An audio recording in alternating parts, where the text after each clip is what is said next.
कहना चाह रहे हैं मुख्यमंत्री नीतीश कुमार, इनके मांगों पर गंभीरता पूर्वक विचार करो। हमारी पार्टी के विधायक कॉमरेड सूर्यकांत पासवान आपके सवालों को लेकर कई बार विधानसभा में उठाने का काम किया है। लोकसभा के अंदर हमारे पार्टी के सांसद कई बार आपके सवालों को उठाने का काम किया है। आपकी यूनियन के मांगों को लेकर, आपकी मांगों को लेकर हम प्रयत्नशील हैं।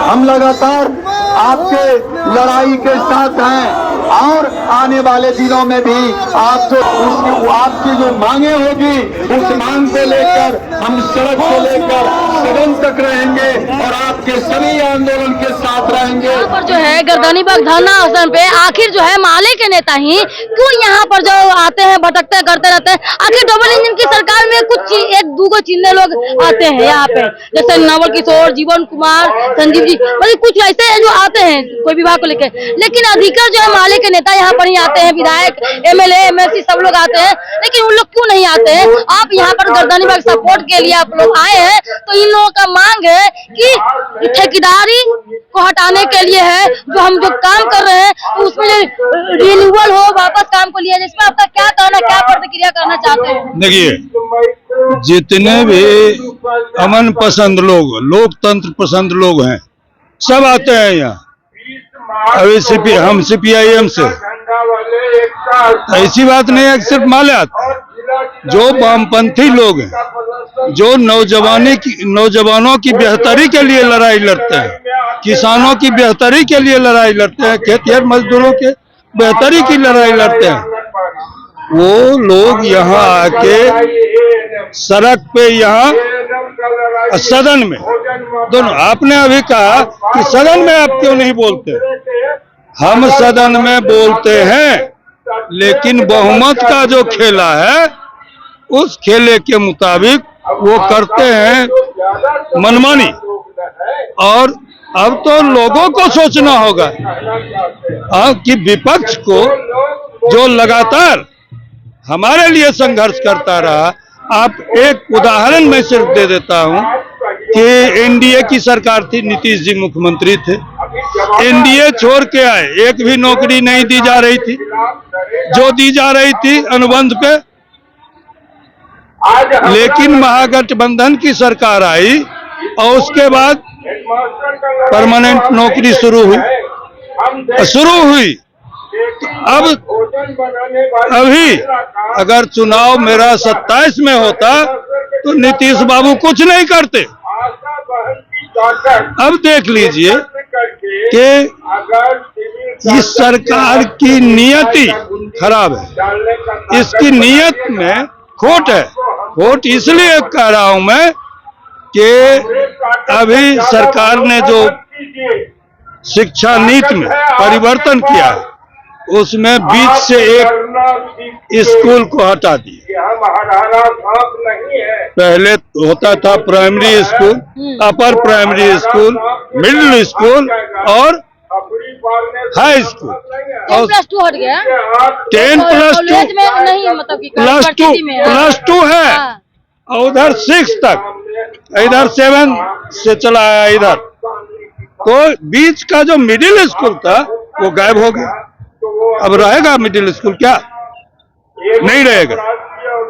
उसके शिक्षक कहाँ जाएंगे? तो जो परमानेंट नौकरी दे, एक सेकंड, जो परमानेंट नौकरी ये दे रहे हैं उसको तो हटाने की साजिश रच रहे हैं। पर अब एनडीए में रहते हैं तो वही बात है, और महागठबंधन में रहते हैं तो वही बात है। तो आखिर जो है मतलब कि जनता, देखिए जनता का जो कहना है कि खाकी खादी पर तो ऐसी भरोसा नहीं करना चाहिए। पहली बात जनता का, मेरा कहना नहीं है, जनता का सोच है। और दूसरी बात है कि एनडीए में रहते हैं तो वही बात है, महागठबंधन में आपके नीतीश का सरकार तो वही बात होती है। तो आखिर हम जाए तो जाए कहाँ, करें तो करें क्या? में हमने उनको शर्तों पे समर्थन किया था, लाया था कि आप जो 10 लाख नौकरी की बात हमने की है वो देना होगा आप। अभी हम सिर्फ यहाँ देखिए, उधर किसानों के फसल का समर्थन मूल्य, न्यूनतम समर्थन मूल्य लागू करने के लिए अखिल भारतीय कार्यक्रम के तहत वहाँ कार्यक्रम चल रहा है। यहाँ हम ये सरकार जो है पूरे नौजवानों कॉरपोरेट घराने के जर खरीद गुलाम बनाना चाहते हैं। पूरा घुमा फिरा करके शिक्षा विभाग पर ही क्यों अटक जाता है खेला? क्या? चंद्रशेखर जी भी थे महागठबंधन में, शिक्षा विभाग में थे, वही हाल था।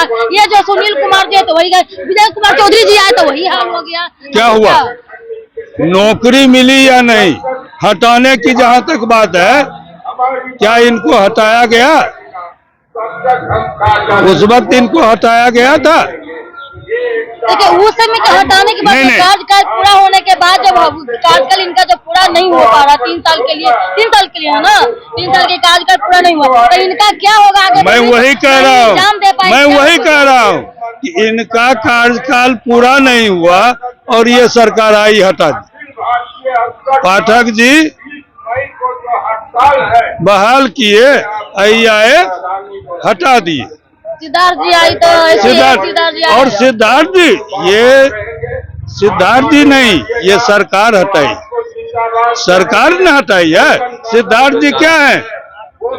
ओनली जैसे आप अब हमसे पूछ रहे हैं, अभी हम इनका स्पोक्समैन बन के बोल रहे हैं, उसी तरह सिद्धार्थ जी सरकार का स्पोक्समैन है। सरकार जो नीति तय करती है वही लागू करती है और वो उनके माध्यम से कर रही है। हम लोग इनके समर्थन में लगातार रहेंगे और इनके आंदोलन के साथ कदम में कदम मिला के ही नहीं, हम आगे बढ़ के इनका नेतृत्व करेंगे, इसलिए कि हम लोगों का देश जो है जय जवान जय किसान के नारे के साथ चलता है। जवान को हटा के या किसान को हटा के हम नहीं चल सकते हैं, यही मेरा कहना है। तो लास्ट में एक चैनल के माध्यम से मैं आपसे ये पूछना चाहती हूँ, या जनता के द्वारा ये पूछा गया है कि देखिए चाहे माले को हो, सीपीआई को हो, सीपीआई एमएलए को हो, या जदयू को, आरजेडी को, कोई भी का हो, आपस में जनता को देखते हैं कि अलग अलग है, लेकिन अगर अतिथि गृह, जिला गृह, अतिथि गृह, चाणक्य हो तो सब अगर देखते हैं कि एक टेबल पर एक साथ गप करने, एक साथ राजनीति की बात करना, एक साथ में मिलते हैं। अच्छा, आप जरा सा ये बताओ बाबू कि आपका घर यहाँ है, पटना ही है प्रॉपर, तो आप नहीं जानोगे। रात में, दिन में आज हमको अगर इनसे लाठी चल गई और समाज में कोई वैसा प्रकरण आ गया तो हम एक जगह बैठ के खाते हैं। यानी तो कहने का तो मतभेद हो सकता है, मन भेद नहीं हो सकता है। कहने क्या मतलब? नहीं, मनभेद है। हाँ, मनभेद है। मनभेद नीतिगत होता है। नीतिगत सवालों पर हम लड़ते ही रहेंगे और जब तक कि जो हमारी नीति है वो लागू नहीं होती है, जब तक ये बेरोजगार नौजवान यहाँ बाध्य होते रहेंगे, हम लड़ते रहेंगे उनसे। आपका मेन मोटो, मेन विजन क्या है, परसेप्शन क्या है बिहार के लोगों के बारे में, बिहार के युवाओं के लोगों के बारे में क्या कुछ कहना चाहेंगे? अनुबंध ठेकेदारी खत्म हो कि ना हो? यार ठीक है, ठेका प्रथा जो है ये होना ही नहीं चाहिए और ठेका प्रथा में नौजवान कभी खुश नहीं रह सकते हैं। ठेका प्रथा में सिर्फ उनको उतना ही दिया जाता है जिसमें वो जिंदा रह सके, हमारे लिए काम कर सके। उनके बाल बच्चे नंगे होके घूमते हैं और ये सरकार, अब आप जान लीजिए कि ये सरकार जो हमारे पुरखों ने बहुत शहादत के बाद 8 घंटा काम का अधिकार हासिल किया था, फिर 12 घंटा हो गया, अब 16 घंटा होगा।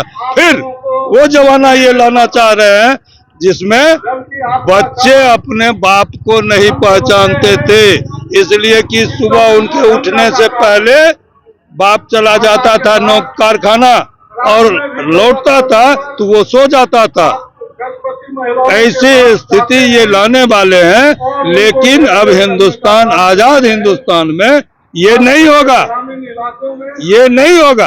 आपने देखा कि इनको जगह पर लाने के लिए, मोदी जी को जगह पर लाने के लिए यहाँ की जनता ने, हिंदुस्तान की जनता ने वो जो 400 का नारा किया था, 63 सीट घटा के 240 पे लाके रख दिया। और अभी देखिए ये खींचातानी कर रहे हैं। आपने कहा कि विश्व में डंका बजता है और इनकी फजीहत हो रही है। हिंदुस्तान इतना 500 तक नहीं चल पाएगा। है? कहने का तात्पर्य नहीं, यही है। इनकी फजीहत हो रही है। मैं ये कह रहा हूँ कि एक छोटा सा मुल्क प्लेन वापस कर देता है अमेरिका का, और हिंदुस्तान में हथकड़ी लगा के ये मंगवा लेते हैं। वहाँ का रूल में रेगुलेशन हुई है, वहाँ क्यों नहीं हुआ? अपना प्लेन मंगा के फ्री ले गया। उनका हथकड़ी वाला जो है प्लेन लौटा दिया। सब देश लौटाया, सिर्फ भारत के लोग हथकड़ी लगा के यहाँ लाएंगे। भारत के नहीं, बंगाल के भी थे, सब भारत में क्या कहेंगे? होगा इन ना, लोगों करवाइएगा की ना। लड़ाई हम जब तक जिंदा रहेंगे, हमारी नीत जिंदा रहेगी, इनकी लड़ाई हम लड़ते रहेंगे। और जब तक नहीं, और जब तक ये अपना हक हासिल नहीं करते हैं, तब तक इन लड़ाई लड़ेंगे। चलिए, बहुत बहुत धन्यवाद।